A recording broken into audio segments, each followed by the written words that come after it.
Assalamualaikum warahmatullahi wabarakatuh. Perkenalkan terlebih dahulu, nama saya Rizky Triwidianto bersama teman saya yaitu Duna Gestian Iqbal. Pada kesempatan hari ini, saya ingin menjelaskan tentang peralatan laboratorium beserta fungsi-fungsinya. Tugas praktikum farmasi fisika yang diampu oleh Ibu Apoteker Diah Ramadhani, MSI. Untuk peralatan yang pertama adalah sebagai berikut. Gelas ukur di sini berfungsi untuk mengukur suatu larutan. Garis meniskus dari gelas ukur itu sendiri dipergunakan untuk menunjukkan garis ukuran gelas ukur. Ukuran dari gelas ukur itu sendiri terdiri dari 10 mili hingga 1000 ml. Bentuk dari gelas ukur itu sendiri adalah seperti berikut.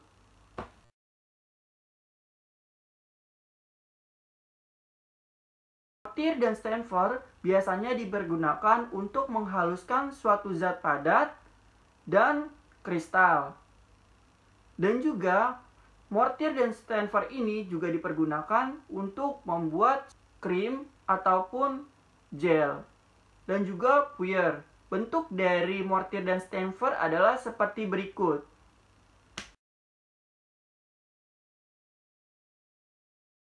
Berfungsi untuk menentukan kadar abu. Bentuk dari keras itu sendiri adalah seperti berikut.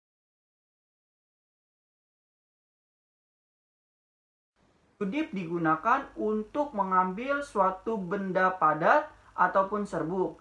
Biasanya ketika kita terus suatu tablet dengan menggunakan mortir ataupun stanford, biasanya untuk mengambil suatu serbuk dipergunakan sudip dalam mengambil suatu bahan serbuk itu sendiri.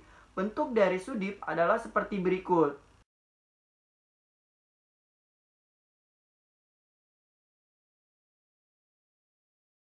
Rak tabung reaksi adalah untuk menyimpan tabung reaksi yang dipergunakan untuk melakukan suatu reaksi.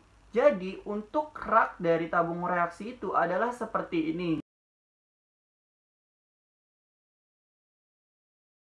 Corong biasa dipergunakan untuk memisahkan dan memasukkan suatu larutan ke tempat tertentu. Bentuk dari corong adalah seperti ini.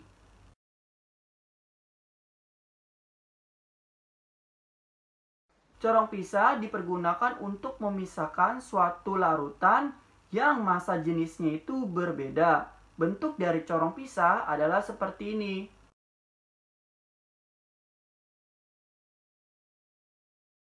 Batang pengaduk biasanya digunakan untuk mengaduk ataupun mengocok suatu larutan. Bentuk dari batang pengaduk adalah seperti berikut. Dewan penguap digunakan untuk mengeringkan suatu bahan.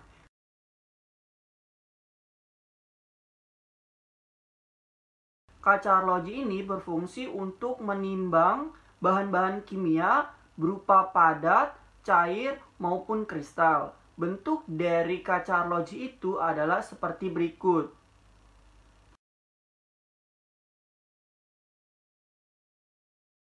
Tabung reaksi adalah sebagai wadah pada satu atau dua jenis zat. Contoh dari tabung reaksi adalah seperti berikut. Pipet volume untuk menentukan suatu larutan. Mengukur suatu volume. Bentuknya seperti berikut.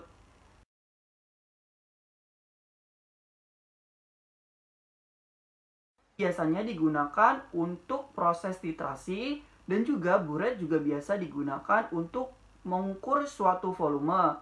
Bentuk dari buret itu sendiri adalah seperti ini.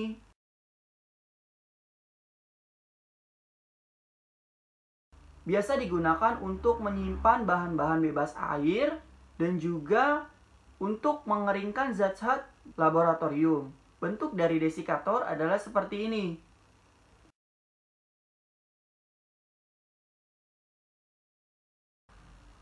Cawan Petri. Cawan Petri biasanya digunakan sebagai wadah untuk membiarkan sel atau mikroba. Biasanya, cawan Petri digunakan dalam praktikum mikrobiologi, yaitu menanam suatu mikroba dalam cawan Petri. Bentuk dari cawan Petri adalah sebagai berikut.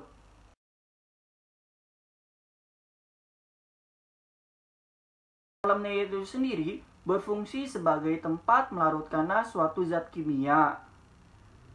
Biasa juga, airless layer berfungsi sebagai tempat atau wadah ketika melakukan suatu titrasi. Bentuk dari airless layer adalah seperti berikut.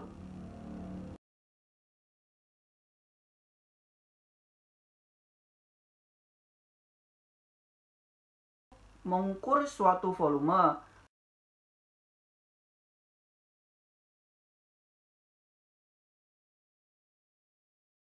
Tes ini berfungsi untuk mengambil suatu larutan dalam jumlah kecil